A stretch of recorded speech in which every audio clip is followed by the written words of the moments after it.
Assalamualaikum warahmatullahi wabarakatuh. Alhamdulillahirabbil alamin wassalatu wassalamu ala asrofil anbiya wal mursalin wa ala Muhammad wa ala alihi wa ashabi ajmain. Amma ba'du.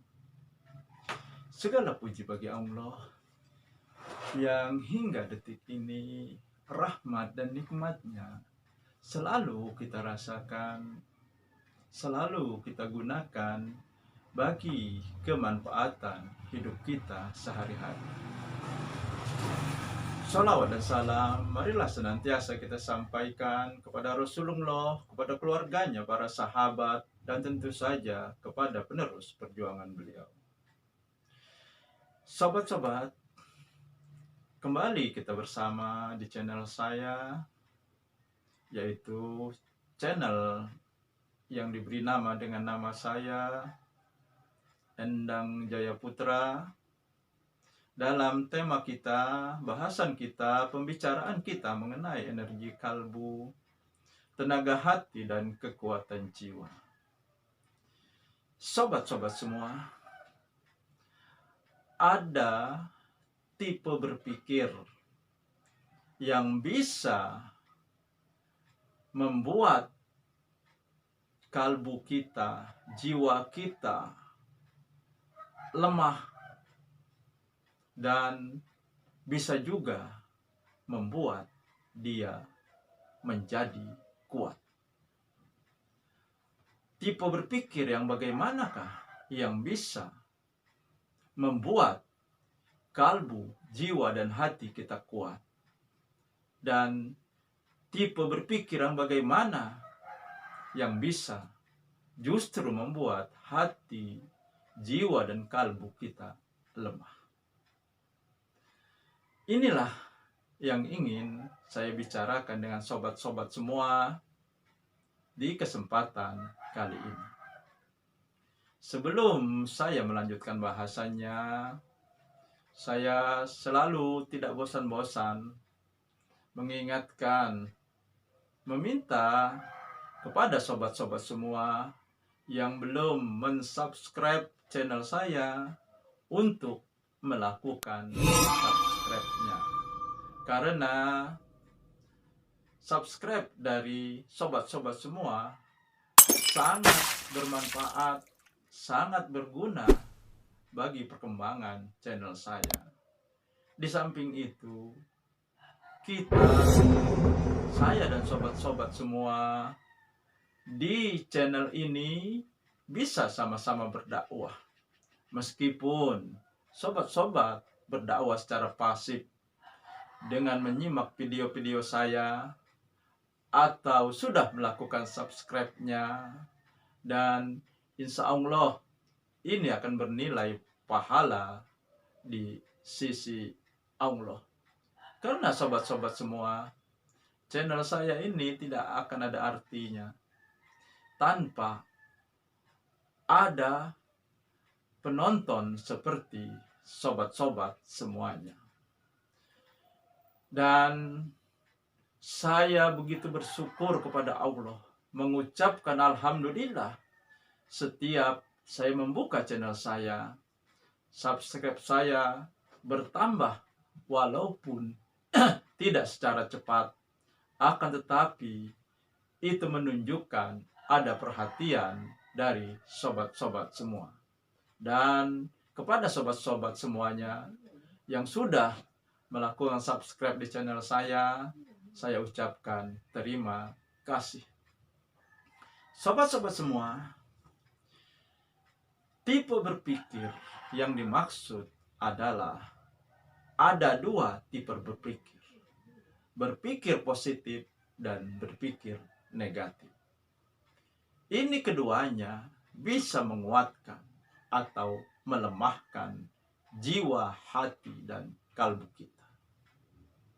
Allah juga mengingatkan di surat Al-Hujurat ayat 12. Ya ayyuhalladzina amanu tanibu minat kasiro minat jon inna ba'dad jon ism.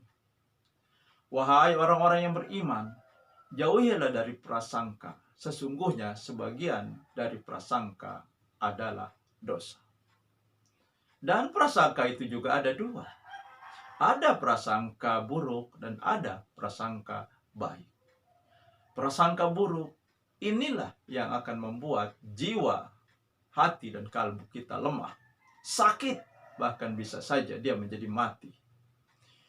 Prasangka yang baik inilah yang akan menguatkan, yang akan meneguhkan hati, jiwa, dan kalbu kita, sehingga dia semakin tangguh menghadapi cobaan, menghadapi ujian, menghadapi tantangan yang bagaimana. Sobat-sobat semua, prasangka buruk kalau dalam sehari-hari sering kita katakan berpikir negatif. Karena pikiran inilah yang menjadi inti yang akan apa yang kita pikirkan akan terwujud. Apapun itu, pikiran baik atau pikiran yang tidak baik. Dan prasangka yang buruk juga akan membuat hati kita menjadi gelisah. Hati kita menjadi cemas. Dan ketika kita sudah berprasangka buruk, berpikir negatif, maka dalam pikiran kita semakin tergambar bayangan-bayangan yang buruk, bayangan-bayangan yang tidak baik. Apalagi kalau itu menyangkut kepada seseorang. Dan ini terus menjadi hal yang mengganggu dalam pikiran kita.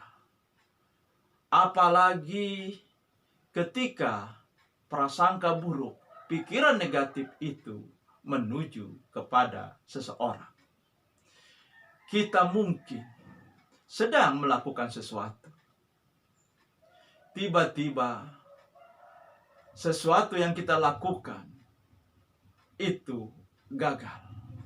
Padahal kita sudah menyiapkan rencana, sudah menyiapkan langkah-langkah yang akan dilakukan, dan itu sudah kita lakukan. Tetapi ternyata apa yang kita lakukan gagal. Kita berpikir, apakah yang menyebabkan apa yang kita lakukan itu gagal? Dan kita mencari-cari. Mulailah kita mencari orang-orang yang sepertinya tidak senang kepada kita. Dan mulailah kita berpikir, jangan-jangan orang tersebut yang membuat usaha kita gagal.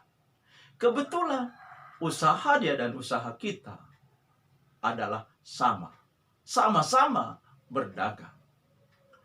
Dan mulailah dari pikiran-pikiran yang buruk ini membuat hatinya menjadi akhirnya lama-kelamaan menjadi timbul emosi, timbul kemarahan, dan bisa juga timbul dendam. Sobat-sobat semua, akibat prasangka buruk, akhirnya hatinya menjadi dengki kepada seseorang. Padahal seseorang tersebut belum tentu melakukan hal yang kita sangkakan. Itu adalah prasangka buruk yang kita diamkan merajai hati kita. Sobat-sobat semua, Allah juga tergantung pada prasangka kita. Jadi, jangan sampai prasangka buruk itu juga kita lekatkan pada Sang Kholik. Kita sudah berdoa, meminta, sudah berusaha, tetapi ternyata doa kita, usaha kita sudah sekian lama belum juga dikabulkan oleh Allah. Apakah kita mulai menyangka Allah tidak mendengarkan doa kita? Allah tidak memperhatikan kita? Atau Allah justru marah kepada kita. Kalau prasangka buruk kita kepada Allah seperti itu, maka kemungkinan besar doa kita, usaha kita tidak akan dikabulkan oleh Allah. Karena Allah tergantung prasangka hambanya. Kalau hamba itu berprasangka doanya tidak akan dikabulkan, maka Allah tidak akan mengabulkan doa kita. Nah, marilah kita selalu berprasangka baik terutama kepada Allah dan juga kepada manusia di lingkungan kita. Karena prasangka baik, pikiran positif, itulah nanti yang akan terwujud di dalam kehidupan kita. Kekuatan pikiran itu sangat dahsyat karena semua berawal dari pikiran, berawal dari ide. Pesawat terbang itu berasal dari ide manusia ingin terbang, ingin bisa terbang seperti burung. Dan di zaman modern ini, ide itu, pikiran positif itu, prasangka baik itu terwujud. Jadi, sobat-sobat, berhati-hatilah dalam berpikir. Berhati-hatilah dalam berprasangka. Demikian, Nasr bin Abu Tongkorib. Wassalamualaikum warahmatullahi wabarakatuh.